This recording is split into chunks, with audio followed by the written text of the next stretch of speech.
앞에 우리 9장 9절부터 17절까지 말씀에서는 겸손한 왕으로 이 땅에 오셔서 공의를 베푸시고 구원을 베푸실 메시아께서 임하실 것, 그리고 그분의 강림으로 인해서 그의 백성에게 주어지는 놀라운 승리와 영광에 대해서 장래에 이루어질 재림 이후에 이루어질 그 영광까지를 바라보면서 예언해 주시는 그러한 말씀이 있었습니다. 이제 이어지는 10장에서는 하나님께서 거짓 목자들과 우상을 벌하시고 유다지파를 통해서 그의 백성에게 구원을 베푸시고 택한 백성들을 소집하고 인도하실 것에 대해서 말씀을 하고 있습니다. 이 10장의 예언은 내용상 이어지는 11장에서 보다 구체적으로 강조해서 말씀하고 있는데요. 그 연결고리가 되는 단어가 목자라는 단어가 10장과 11장에 걸쳐서 계속해서 중요한 단어로서 말씀을 하고 있습니다. 10장에서는 거짓 목자들의 해악과 그리고 거짓 목자에 대한 심판이 주어질 것, 그리고 이들과 대비되는 구원과 회복을 이룰 참 지도자가 유다지파에게 주어질 것을 말씀하십니다. 이어지는 11장에서는 10장에서 암시되는 참 목자에게 초점을 맞추어서 그의 행적의 면면을 구체적으로 자세하게 소개하고 악한 목자의 멸망을 다시 한번 강조하고 있습니다. 우리가 성경을 지금 강해를 합니다. 성경 강해 계속 쭉 이어서 한 구절 한 구절 말씀을 살펴보고 있는데요. 성경을 우리가 강해를 하면서 전체 성경이 하나로 통하고 있다는 것을 우리가 깨달을 수 있어야 합니다. 오늘 오전에 창세기의 아브라함에 대한 말씀을 한 그 말씀과 오늘 이 스가랴서의 말씀이 같이 연결되어지는 그러한 연결이 있다라는 것을 아셔야 돼요. 누가 이 말씀을 주신 것이냐? 같은 동일한 하나님께서 이 말씀을 주신 거예요. 아브라함은 이스라엘 백성이 아직까지 있기도 전에 하나님께서 아브라함을 택하시고 그 아브라함을 통해서 한 큰 민족과 나라를 이룰 것에 대한 축복의 약속을 주신 그러한 말씀이었는데, 지금 이 스가랴서의 배경은 하나님께서 그 약속에 이스라엘이 한 나라를 이루어서 아주 흥하고 아주 강대한 그런 나라를 이루기도 했지만 결국 그들은 하나님의 말씀에 온전히 순종하지 못하고, 즉 믿음이라는 단어를 통해서 본다면 아브라함이 믿음으로 순종했던 것처럼 그들은 온전한 믿음으로 순종하지 못함으로써 믿음이 제대로 없으니까 순종을 못했겠죠. 그래서 결국은 실패했고 나라가 바벨론에게 완전히 멸망했어요. 북이스라엘은 아수르에 멸망당하고, 그 이후에 하나님께서 또한 약속하셨던 바벨론에 멸망당한 후 몇 년이 지났어요? 약속의 기간? 70년이 지나서 하나님이 갑자기 다시 회복시켜 주시는 그 역사 속에 이 스가랴서의 시대적인 배경이 있는 것이죠. 그래서 성전을 재건하는 그 시기부터 해서 스가랴서의 말씀이 주어지는 거예요. 아브라함에게도 믿음을 통해서 구원 얻는 것에 대해서 말씀하셨는데, 성경 신구약 전체를 통해서 하나님께서 말씀하시는 것은 믿음을 통한 구원을 말씀하고 계십니다.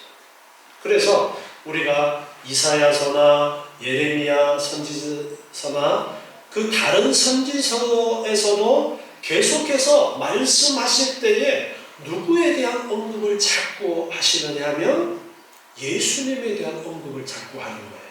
구약에서. 오실 예수님. 그리고 다시 재림하시고 심판하시고 영광을 얻으실 예수님에 대한 그러한 말씀을 구약의 선지자들을 통해서 하시는 거예요. 이 스가랴 선지자를 통해서도 역시 그러한 말씀을 하고 계십니다. 구약에 예수님을 가르쳐 주시는 매개체는 성전이라는 것이죠. 구약이 제사나 성전을 통해서 예수님을 가르쳐 주시는데, 특별히 스가랴서 배경 속에서는 성전을 지금 다시 건축하는 그 속에서 성전을 통해서 예수님을 가르쳐 주고자 하는 것입니다. 그 당시에 스가랴 선지자가 활동할 당시에 이 말씀들은 오늘 우리가 요한계시록 말씀을 보는 것처럼 비밀에 쌓여서 잘 알지 못하는 그런 많은 부분을 가지고 있었습니다. 우리가 요한계시록을 보면은 하나님께서 많은 상징적인 것과 비밀 속에 넣어두셔서 우리가 완벽하게 잘 이해 못하는 그런 많은 부분들이 있어요.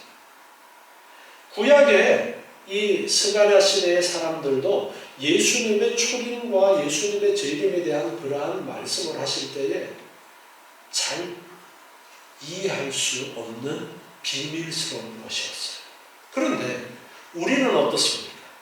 예수님의 초림 이후에 예수님께서 이 땅에 오신 그 사건을 알고, 또한 예수님께서 가르쳐 주신 복음서를 통해서 말씀들을 알고, 그리고 그 제자들이, 사도들이 또한 읽어주신 말씀들을 통해서 예수 그리스도라는 비밀의 큰 부분이 열려 있어요.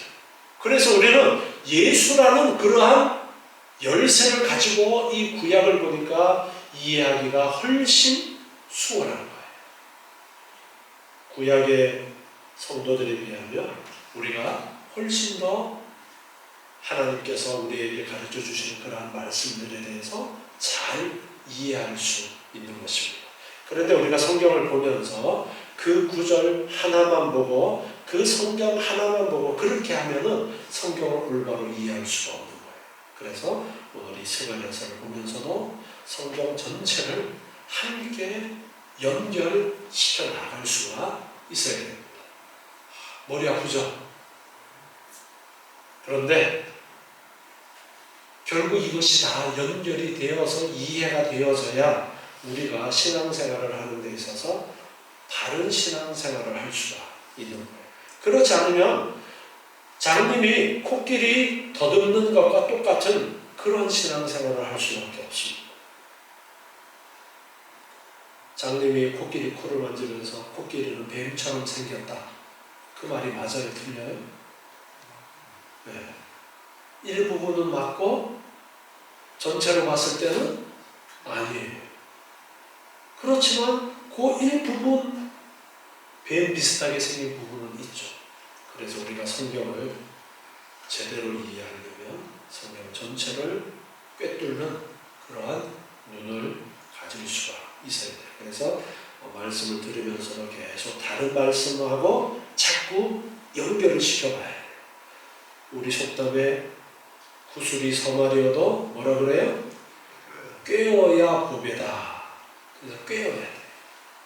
이 말씀들을 꿰어서 이해해야 되는데, 자, 이 말씀들을 꿰는 그 끈이 교리라고 할 수 있는 거예요. 교리라는 것이 그 구슬을 꿰는 끈과 같은 역할을 하는 것이 교리입니다.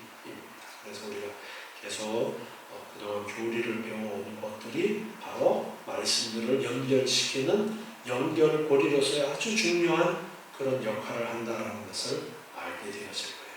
여러분께서 자꾸 말씀들 생각날 때 서로 이렇게 깨워보시기 바랍니다. 그리고 제가 설교하면서 자꾸 연결고리를 이야기할 때 한번 잘 기억하시고 깨워보시면 어느 순간인가 이제는 성경 속의 비밀들이 열려질 겁니다. 여러분 스스로가 꿰어서 귀한 비밀들을 알 수 있는 그러한 지혜가 열려질 것입니다. 자, 오늘 10장 1절에 보니까 봄비 때에 여호와 곧 번개를 내는 여호와께 비를 구하라 그렇게 말씀하십니다. 지금 이 스가랴서에서도 구약 중에서도 특별히 예수님에 대해서 많은 예언이 담겨 있는 그러한 성경이다 했어요. 특별히 초림에 대한 말씀뿐 아니라 재림에 대한 많은 말씀도 하고 있는 그러한 부분인데, 이제 10장 1절에서 봄비 때에 여호와 곧 번개를 내는 여호와께 비를 구하라. 봄비 때에 비를 구하라 말씀하십니다. 무리에게 소낙비를 내려서 밭에 채소를 각 사람에게 주리라. 봄비 때라는 이 표현은 비가 필요한 때를 이야기하는 거예요. 지금 우리나라는 비가 제때에 오지 않아도 저수지라든가 그런 가두어 놓은 물을 활용하는 그런 기술들이 발달을 해서 잘 활용을 하고 있지만, 예전에는 적당한 때에 비가 내리지 않으면 안 되는 그런 환경이었죠. 더군다나 지금 이 이스라엘이 배경이 되는 그 지역에서는 더군다나 때에 적당한 비가 안 내리면 농사는 망치는 거예요. 그래서 비가 내려야 될 때에 비를 달라라고 구하라, 그런 의미로 말씀하고 있는 거예요. 누구에게 비를 구하느냐 하니까 번개를 내는 여호와께 비를 구하라. 즉 비를 주실 수 있는 분에게 비를 구해라, 그렇게 말씀하고 있는 거예요. 그러면 소낙비를 내려서 밭의 채소를 각 사람에게 주실 것이다. 그러면 하나님께서, 전능하신 하나님께서 적당한 비를 내려서 풍성하게 해 주시겠다라는 말씀을 하십니다. 마태복음 7장 7절에 기도에 대해서 예수님께서 가르쳐 주시는 부분에서 말씀하고 있어요. 구하라. 그러면 너희에게 주실 것이요. 찾으라. 그러면 찾을 것이요. 문을 두드리라. 그러면 너희에게 열릴 것이니. 이번에 장모님 상을 치르면서 아직 믿지 않는 처남들이 있어요. 그런데 장모님이 믿으시고 이제 권사님으로 그렇게 신앙생활 하시다가 돌아가셔서 처남들이 믿는 식으로 장례를 치르는 것에 대해서 함께 그렇게 동의를 해주셨어요.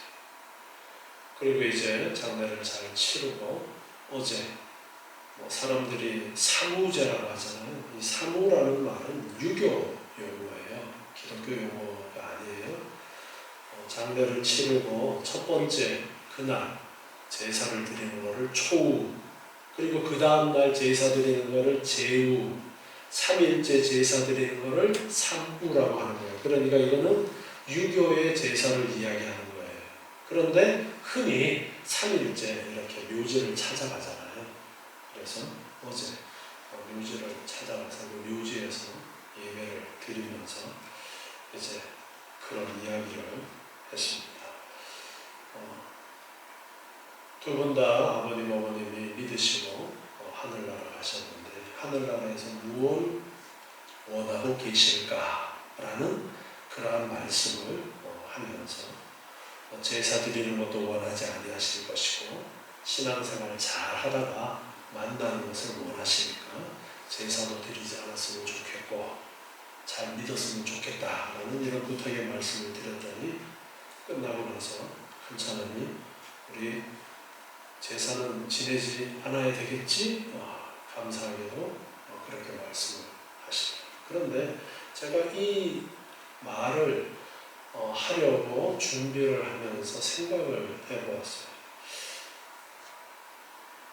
하늘에 먼저 가 계신 부모님들의 기도에 대해서 생각을 해보았어요.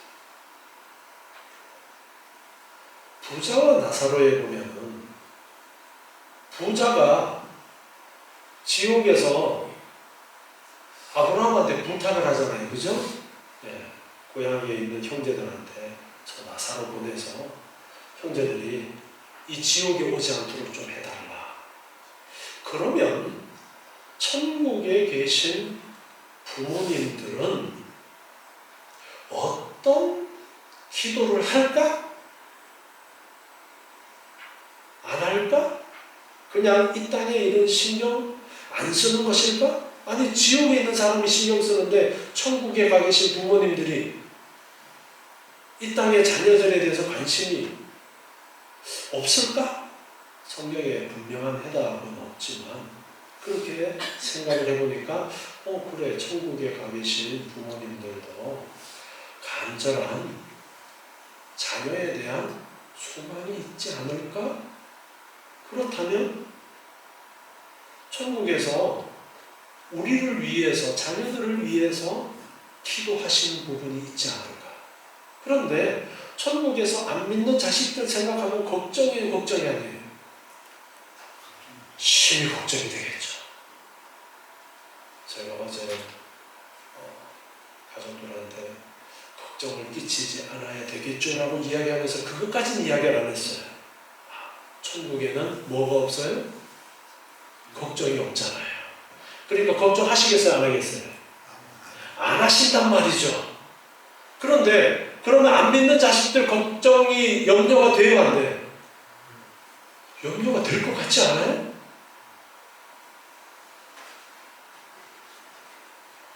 아니 염려는 될 것 같은데 천국에 걱정은 없어. 그럼 뭐예요? 그 문제가 걱정거리가 아니라는 거예요. 왜? 하나님께 기도를 합니다. 하나님, 저 자식들 믿음의 길로 이끌어 주십시오. 자, 그런데 예수님께서 뭐라고 그랬어요? 구하라. 그러면 주실 것이요. 자, 우리 이 말씀 믿어야 합니다. 믿을까 말까? 이 땅에 우리는 사실 이 믿음이 생겼다가 또 안 들어주는 것 같기도 하고 그렇단 말이죠. 그래서 기도하고서도 과연 하나님이 들어주실까? 그런 고민이 들기도 하는 그런 상황이 연속이 되어지는데, 자, 천국에서 기도를 해요.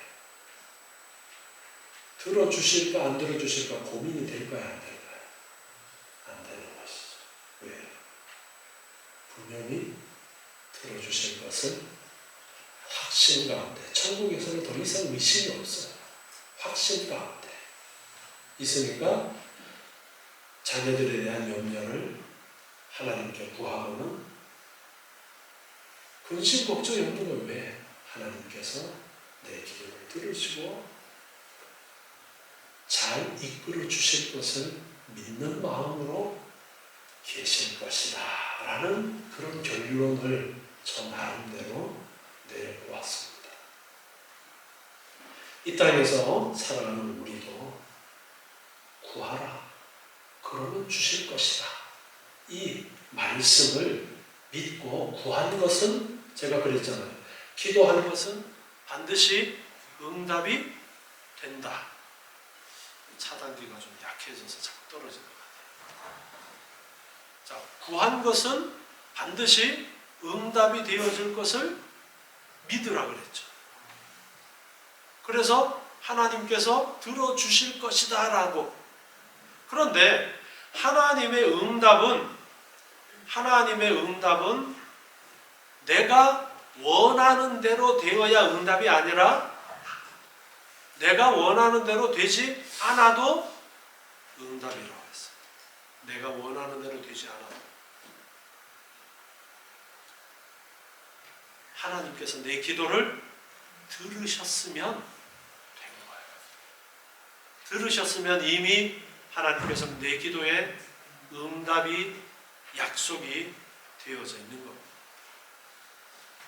그래서 구하라 그러면 주실 것이다 라는 이 말씀을 따라서 우리가 살아갈 수가 있고 응답을 기대하면서 살아갈 수가 있는 것입니다. 그래서 1절 오늘 본문 1절에서도 봄비 때에 여호와께 비를 구하라 그렇게 말씀하고 있는 것입니다. 그러면 소낙비를 내려주실 것이다. 반드시 응답해 주실 것이니까 그렇게 기도하라라는 겁니다. 그 차단기가 고장이 나버린 것 같아요. 안 되면 그냥 두고 오셔요. 육성으로 그냥 하죠. 잘 들리죠? 네. 귀 더 쫑긋하세요.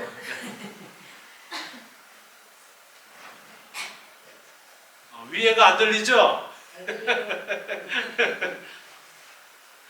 마이크가 고장 났으니까 밑으로 내려오셔요.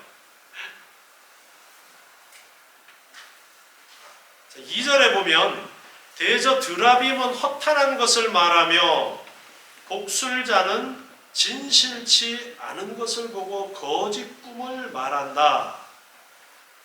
그 위로함이 헛됨으로 백성이 양같이 유리하며 목자가 없으므로 곤고를 당한다. 그렇게 말씀하고 있어요.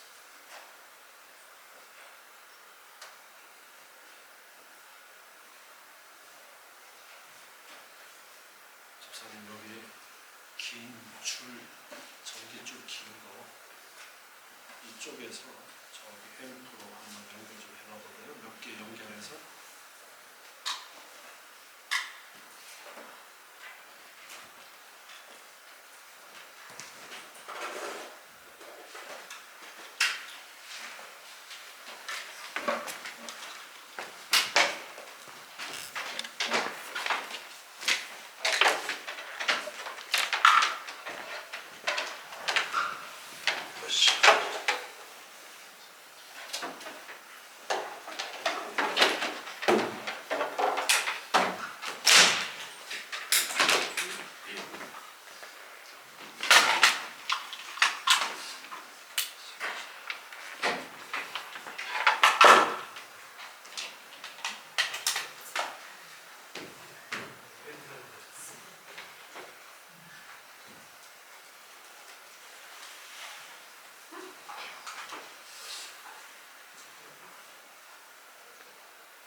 이쪽 전기만 나가가지고 찾았어요?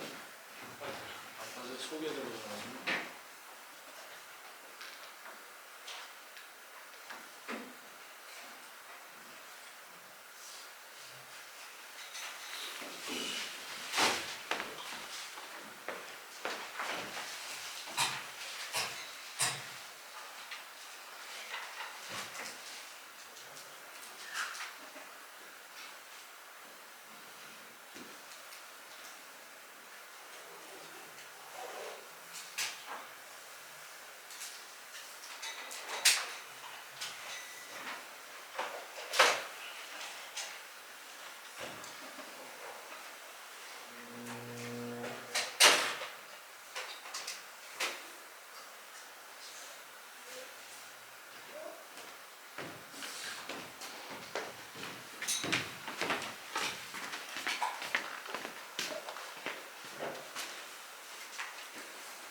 이 절에 보면은 드라빔은 허탄한 것을 말하고 했어요. 이 드라빔이라는 것은 우상을 이야기하는데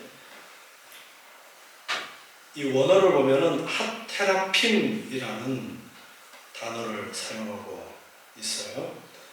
고대 세계에서 가정의 신으로 섬겼던 우상입니다. 창세기에도 보면 드라빔이라는 그러한 우상이 등장하는 것을 보게 되어지는데요. 고대 바벨론 사람들은 전쟁의 운을 알기 위해서 종종 이 우상을 가지고 점을 치기도 했었습니다.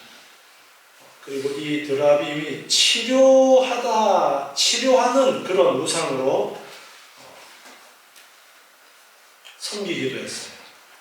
여러분, 테라피라는 말 요즘 많이 접하게 되죠. 그 테라피라는 말이 이 단어에서 나온 거예요.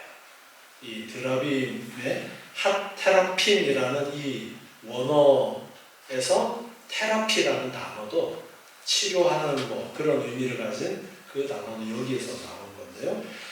그런데 그들이 섬기는 이 드라빔이라는 우상은 허탄한 것을 말한다. 헛되다라는 거예요. 그리고 복술자는 진실치 않은 것을 보고 거짓 꿈을 말한다.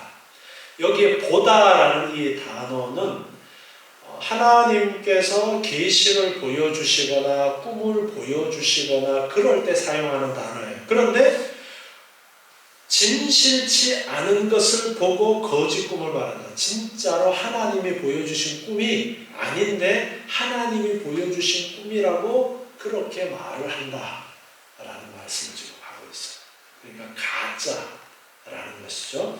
그래서 드라빔도 점쟁이들이 점으로 이제 내가 꿈을 꾸었는데 하면서 들려주는 그런 것들 다 헛되다라는 겁니다. 그 위로함이 헛됨으로 그들의 그 위로는 헛된 것이다. 그들의 그 위로는 진짜 위로가 아니라 헛된 위로를 하고 있다라는 것입니다. 그래서 백성이 양같이 유리하며 목자가 없으므로 곤고를 당한다. 이제 목자라는 단어가 등장을 하고 있어요. 백성들이 목자 없는 양처럼 방황한다라는 거예요. 다른 짐승이랑은 다르게 목자는 누군가가 이끌어주지 않으면은 눈도 잘 못 보고 그리고 냄새를 잘 맡아서 어디를 찾아간다든가 그런 능력들이 많이 떨어지는 동물이 양이라고 그렇게 말을 해요. 그러니까 목자가 이끌어주든지 아니면 개들이 이렇게 몰아서 길을 가르쳐 주거나 그렇게 하지 않으면 그냥 앞에 가는 양 따라서 그냥 가기도 하고 그런 형편인데 백성들이 드라빔을 의지하고 또 헛된 복술자 점쟁이들 말을 의지하고 그렇게 참된 목자가 없어서 방황하는 그런 상황을 말씀하고 있습니다. 그래서 백성들이 곤고를 당하고 있다. 그렇게 말씀합니다. 그러면서 3절에 내가 목자들에게 노를 바라며 내가 숫 염소들을 벌하리라. 만군의 여호와가 그 무리 곧 유다 족속을 건고하여 그들로 전쟁의 준바와 같게 하시겠다. 목자들에게 뭐한다? 목자는 있기는 있었다라는 거죠. 지도자들이 종교 지도자들이나 정치적인 지도자들이 백성들을 잘 이끌어 주어야 되는데 백성들을 잘 이끌어 주지 않고 목자 없는 양처럼 오히려 양들이 해를 입어도 신경도 쓰지 않고 다른 진리 가운데로 올바로 이끌지도 않고 예수님 당시에도 바리새인과 서기관들 그리고 제사장들도 참된 진리이신 예수님을 올바로 보지 못하고 오히려 예수님을 십자가에 못 박는 그러한 잘못을 저질렀던 것처럼 백성들이 올바른 지도자가 없어서 방황한다라는 것을 말씀을 하면서 그래서 내가 목자들에게 노를 바란다. 하나님께서 진노하신다라는 것을 말씀합니다. 그리고 숫 염소들을 벌하리라. 양무리 가운데 염소에 대한 이야기를 우리 예전부터 많이 들어왔잖아요. 염소하고 양하고 기질이 달라서 양무리 속에 염소를 몇 마리 이렇게 넣어 둔대요. 왜 그러냐 하니까 이 양들이 미련 곰탱이여가지고 먹고는 그냥 가만히 있대요. 그래서 소화불량이 걸린대.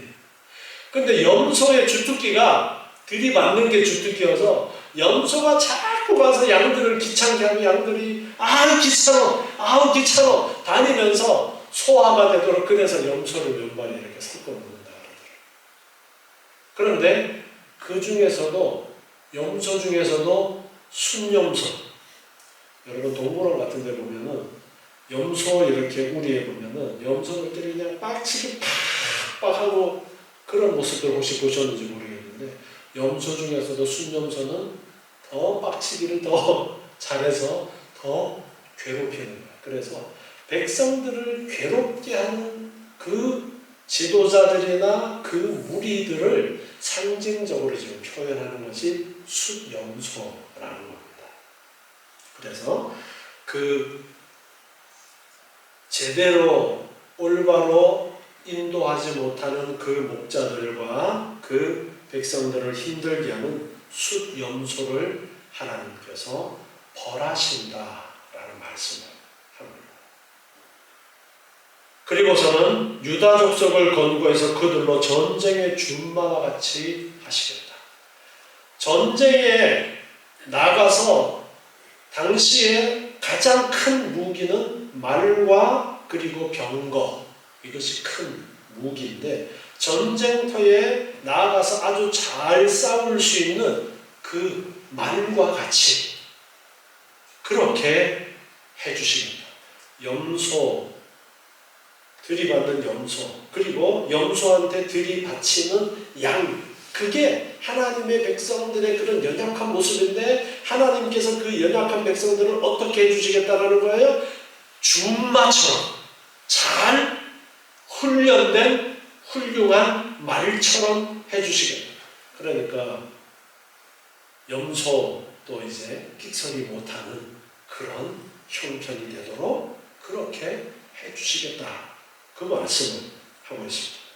4절에 보니까 모퉁이 돌이 그에게로서, 말뚝이 그에게로서, 싸우는 활이 그에게로서, 권세 잡은 자가 다 일제히 그에게로서 나올 것이다. 하나님께서 세우실 이상적인 지도자를 말씀하고 있어요. 여기 모퉁이, 말뚝, 싸우는 활, 권세 잡은 자 전부 다 지도자를 표현하는 그런 단어들입니다. 하나님께서 이상적인 지도자를 유다 족속으로부터 나올 것이다 라는 그러한 말씀을 지금 하고 계시는 거예요. 바로 예수님, 메시아 예수 그리스도를 지칭하는 표현이 모퉁이돌, 말뚝, 싸우는 활, 권세 잡은 자, 이 단어들이 지도자를 지칭하면서 다 예수님에 대한 말씀을 하고 있습니다. 누가복음 20장 17절에 보면은요, 누가복음 20장 17절에 저기를 보시며 가라사대 그러면 기록된 바 건축자들의 버린 돌이 모퉁이의 머릿돌이 되었느니라 함이 어찌미뇨. 무릇 이 돌 위에 떨어지는 자는 깨어지겠고 이 돌이 사람 위에 떨어지면 저를 가루로 만들어 흩으리라 하시니라. 예수님에 대해서 모퉁이의 머릿돌이 되었다라는 이 표현은 예수님에 대한 말씀을 하고 있는 거예요. 그래서 예수님이 바로 지금 여기에서 말씀되는 그 지도자를 말씀하고 있어요. 그래서 그에게서 이렇게 정말로 모든 것을 다 훌륭하게 해낼 수 있는 진정한 지도자가 있게 되어지는데 바로 예수님이 오실 것에 대해서 지금 예언하고 있는 그러한 말씀입니다. 또한 5절 보니까 싸울 때에 용사같이 거리의 진흙 중에 대적을 밟을 것이다. 여호와가 그들과 함께한즉 그들이 싸워서 말탄 자들로 부끄럽게 할 것이다. 싸울 때에도 용사같이 진흙 중에 대적을 밟을 것이다. 대적들을, 적을 짓밟아 버리겠다. 짓밟도록 하시겠다. 그 말씀을 지금 하고 있어요. 여호와가 그들과 함께한즉 그들이 싸워 말탄 자들로 부끄러워하게 하리라. 말탄 자들, 당시의 전쟁에 있어서 이제 말을 탄 병사, 기병과 그냥 쫓아다니는 병사하고는 게임이 안 됐어요. 그만큼 말을 탄 이 병사는 두려움의 대상입니다. 그런데 말탄 자들로 부끄러워하게 하겠다. 말탄 기병들 아무리 당시에 뛰어난 그런 무서운 병사라 할지라도 하나님께서 다 짓밟아 버리도록 하시겠다라는 말씀을 지금 주고 계십니다. 이 말씀이 이스라엘 역사 가운데 실질적으로 이루어졌다라고 보기는 어렵습니다. 이 말씀은 바로 예수님께서 오셔서 결국에는 악한 모든 세력들을 짓밟고 승리하실 것에 대한 그 예언을 하시는 그러한 말씀이에요.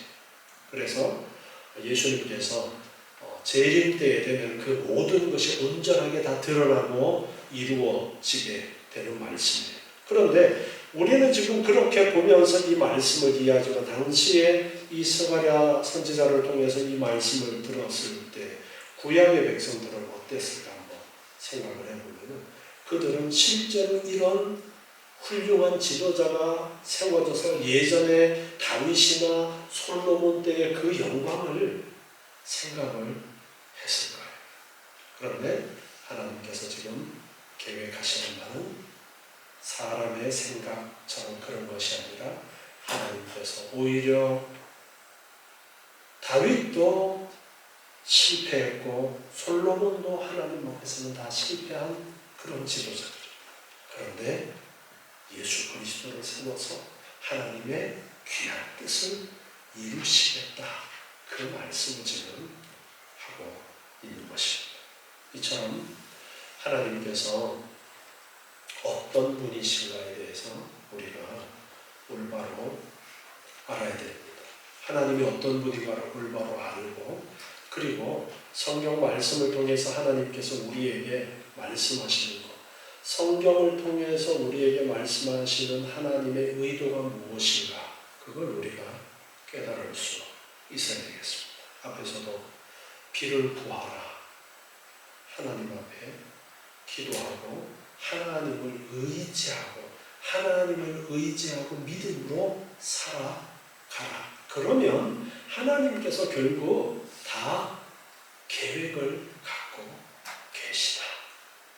승리로 하나님께서 이끌어 주실 것이다. 현실은 지금 너희들 앞에 제대로 된 지도자들도 없고 오히려 지도자들은 등쳐먹으려고 하고 있고 그렇지만 하나님께서 결국은 택한 백성들을 견고하게 세우시고 은혜 가운데로 이끌어 주시겠다라는 그러한 약속의 말씀을 지금 하고 계십니다. 이 말씀을 잘 기억하면서 우리도 든든한 믿음 가운데 정말 하나님은 전능하신 하나님이시다라는 그 믿음이 흔들리지 않는 여러분 되시기 바랍니다. 기도하겠습니다.